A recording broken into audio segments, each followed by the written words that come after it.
Ladies and gentlemen around the world, God bless you. We welcome you on your program, The Point, and we're going to share the Word of God, word that we find today in the Gospel of John chapter 7, 37 and 39. On the last day, the great day of the feast, Jesus stood and cried out, "If anyone is thirsty, let him come to me and drink. He who believes in me, the rivers of living water will flow from his bosom," as the scripture says. He says that of the Spirit that should be received by those who believe in him. For the Spirit was not yet, because Jesus has not yet been glorified. The context of this statement of Jesus was the Feast of Tents, also called the Feast of Tabernacles. This was the annual celebration of Israel wandering in the wilderness. One of the things they commemorated and celebrated was the water God gave from the rock in the desert. And every day during the feast, the priest would pour water in front of the altar to remember this gift of water. It is in this context that Jesus stood and said, "Let everyone who is thirsty come to me." This solemn proclamation of Jesus is surely taken from the book of Isaiah in chapter 55 verse 1, where the prophet declared, "All of you who are thirsty, come to the waters, even the one who has no money. Come, buy wine and milk without money, without paying anything." The Lord still invites those who want to listen to come to him. "If anyone is thirsty, let him come to me and drink." The call is individual. It speaks to everyone who is thirsty to come to Jesus. This call is renewed every day as long as the period of grace continues. The Lord concludes his message to the world by the same call in Revelation 22 verse 17. "Let the one who is thirsty come, and let the one who wishes take the free gift of the water of life." There was a woman who experienced this water. She was the Samaritan woman. She was rejected by her community. She was repudiated by men. Having known husband after husband, she was rejected by all of them. The women of her small village put her aside because she did not have a good reputation and because of a way of life. In addition to her profession, her race, her ethnicity has made her an offshoot, an outcast in the eyes of the Jews. This woman was thirsty on many levels. So one day she went to get water from the well near the village. But she was going at noon when she knew that the other women would not be there to make a mockery out of her. To her surprise, she was not alone. There was a man, apparently a Jew, waiting there for her. The man engaged her in a conversation during which she discovered that he already knew her whole story, and yet he wanted to talk to her. He also offered her living water that would become a source of eternal life in her. Realizing that this man was Jesus, the Messiah, she left a water jar and ran to announce the good news to the others of the village. Jesus had assured her that even if the Jews had rejected her, and even if the inhabitants of the city had rejected her, even though her husbands had rejected her, God had not rejected her. A true encounter with Jesus allows rivers of living water to flow from the life of the believer. The Samaritan woman had this personal experience. The Lord said to her, He who drinks of the water that I will give him shall never thirst, and the water that I will give him will become in him a spring of water that will flow into eternal life. John 4 verse 14. This woman believed, she testified, and by her means, many in the village believed in Jesus. Jesus satisfies needs that religion can never satisfy. And Jesus still offers living water to the thirsty, to those who believe, and through the Holy Spirit. The Lord spoke through the mouth of the prophet Jeremiah to say, "My people have committed two sins. They have forsaken me, the spring of living water, and they have dug their own cisterns, broken cisterns that cannot hold water." Jeremiah 2 verse 13. Brothers and sisters, friends from everywhere, the solution to your problems is in Jesus. Stop worrying about how to quench your thirst elsewhere. In Psalm 84 verses 6 and 7, the psalmist said that those who put their strength in God are happy. They passed through the valley of Baca, they turn it into a place of springs, and the autumn rain also covers it with blessings. This means that the Lord will give you His water even in the midst of the driest desert. When I walk in the valley of the shadow of death, I fear no harm, for you are with me, said David. Only those who believe the word of God can receive this word. In verse 39, the Lord specified that it is only about those who receive His word and believe in Him. He says that of the Spirit that should be received by those who believe in Him, says the verse. We find the same thought in the writing of the Apostle Paul. After you heard the word of truth, the gospel of your salvation, you believed in Him, and you were sealed with the Holy Spirit that had been promised. Ephesians chapter 1 verse 30. These rivers of living water that spring forth do not come from human wisdom, but from the heart when it's filled with the Lord and moved by the Holy Spirit. The world offers many sources, but they are like cracked cisterns, cisterns that do not hold water. The Lord Jesus alone is the source of living, abundant, inexhaustible waters.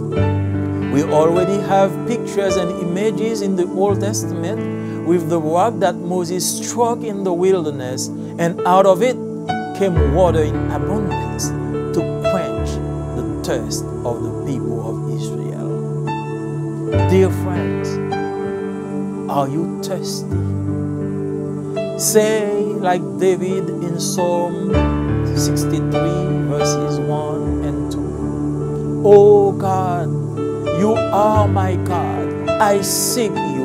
My soul is thirsty for you. My body sighs after you in a dry land without water. Sing like the sons of Korah in Psalm 42 verses 1 and 2. As the deer pants for streams of water, so my soul pants for you, my God. My soul thirsts for God, for the living God. These two men express the same need, the thirst for God, His presence in their lives, to know Him more, the thirst for a new revelation of His presence, the thirst for His closeness and His intimacy. Dear friends, if you heard this message, wherever you are, whatever you do, please bow your head and make this prayer with me. Dear God, in the name of Jesus, we approach your throne and we give you glory and praise for who you are. We bless your name because you have given us living water. And now there are some of us who are thirsty. Our land are dry and we need your presence. We need the water of the Holy Spirit. Allow your rain to be poured upon our land so we can grow. We ask you to bless us, to comfort those who are discouraged, to elevate the soul of those who are crying. We ask you all this. Save them. In the name of Jesus we pray. Amen. Chers amis dans le Seigneur, bienvenue à notre programme Le Point. Aujourd'hui, nous allons partager la parole du Seigneur avec vous, parole que nous trouvons dans l'évangile de Jean, le chapitre 7, et nous allons lire les versets 37 à 39. Le dernier jour, le grand jour de la fête, Jésus, se tenant debout, s'écria, « Si quelqu'un a soif, qu'il vienne à moi et qu'il boive. Celui qui croit en moi, des fleuves d'eau vive couleront de son sein, comme dit l'Écriture. » Il dit cela de l'Esprit que devaient recevoir ceux qui croiraient en lui, car l'Esprit n'était pas encore, parce que Jésus n'avait pas encore été glorifié. Le contexte de cette déclaration de Jésus était la fête des tentes, encore appelée fête des tabernacles. Ce fut la célébration annuelle du moment où Israël errait dans le désert. L'une des choses qu'ils ont commémorées et célébrées était l'eau que Dieu leur donnait du rocher dans le désert. Et chaque jour, les prêtres versaient de l'eau devant l'autel pour se souvenir de ce don que Dieu leur a fait. C'est dans ce contexte que Jésus a dit que quiconque a soif vienne à moi.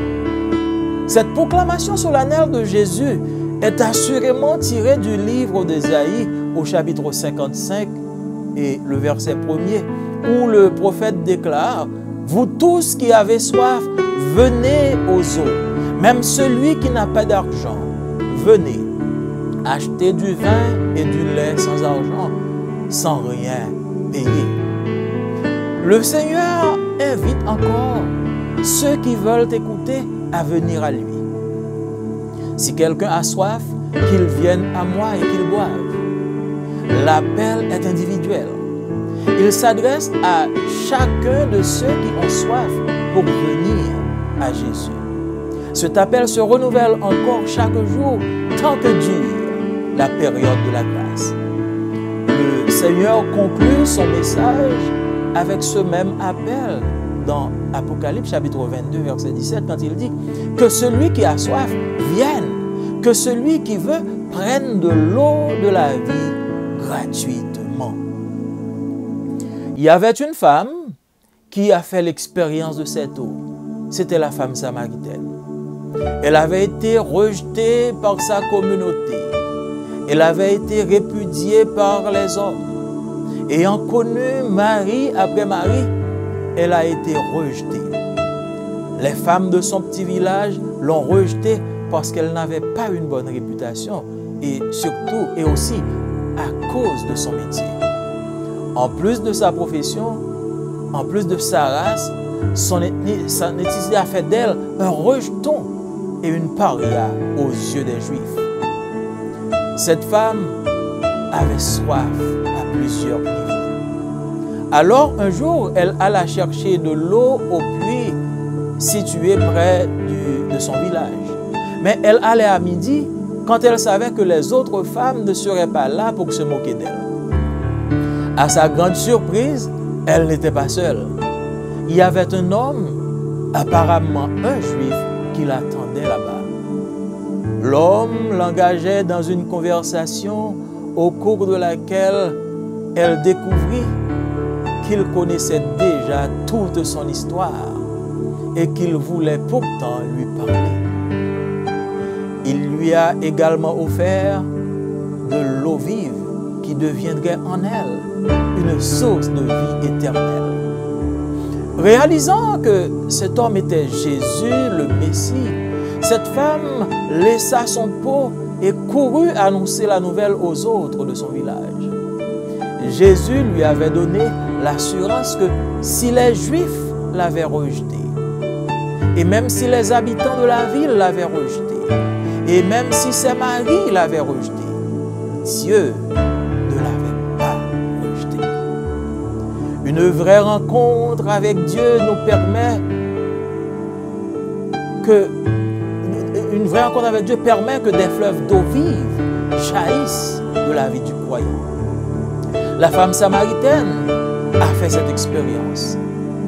Le Seigneur lui a dit, « Celui qui boira de l'eau que je lui donnerai n'aura jamais soif.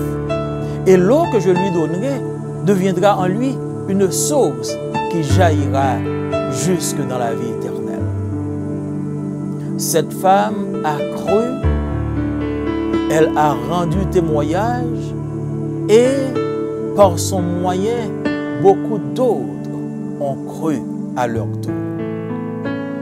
Jésus satisfait les besoins que la religion ne pourra jamais satisfaire. Et Jésus offre toujours de l'eau vive aux assoiffés, à ceux qui croient et par le Saint-Esprit. L'Éternel a parlé par la bouche du prophète pour dire « Mon peuple a commis un double péché. Ils m'ont abandonné, moi qui suis une source d'eau vive, pour se creuser des citernes crevassées qui ne retiennent pas l'eau. » Jérémie chapitre 2 et le verset 13. Frères et sœurs, amis de partout, la solution à vos problèmes est en Jésus. Cessez de vous troubler en essayant d'étancher votre soif ailleurs. Dans le psaume 84, les versets 6 et 7, le chantre nous dit que ceux qui placent leur appui en Dieu sont heureux. Lorsqu'ils traversent la vallée de Baca, ils la transforment en un lieu plein de sources. Et la pluie la couvre aussi de bénédictions. Ceci signifie que le Seigneur vous donnera son eau, même au milieu du désert le plus aride. Quand je marche dans la vallée de l'ombre de la mort, je ne crains aucun mal, car tu es avec moi, dit David. Seulement ceux qui croient à la parole peuvent recevoir cette eau. Au verset 39 de Jean chapitre 7, le Seigneur précise qu'il s'agit de ceux qui reçoivent sa parole et qui croient en lui. Le verset nous dit, « Or, il disait cela de l'Esprit qu'allaient recevoir ceux qui croiraient en lui. » Nous retrouvons la même pensée sous la plume de l'apôtre Paul. Après avoir entendu la parole, dit-il, la parole de la vérité, l'évangile de votre salut, en lui vous avez cru et vous avez été scellés du Saint-Esprit qui avait été promis. Éphésiens chapitre 1er, verset 13. Ces fleuves d'eau vive qui jaillissent ne viennent pas de la sagesse humaine, mais du cœur, lorsqu'il est rempli du Seigneur et mu par le Saint-Esprit. Le monde offre bien des sources, mais elles sont comme des citernes crevassées qui ne retiennent pas l'eau, selon Jérémie chapitre 2, verset 13.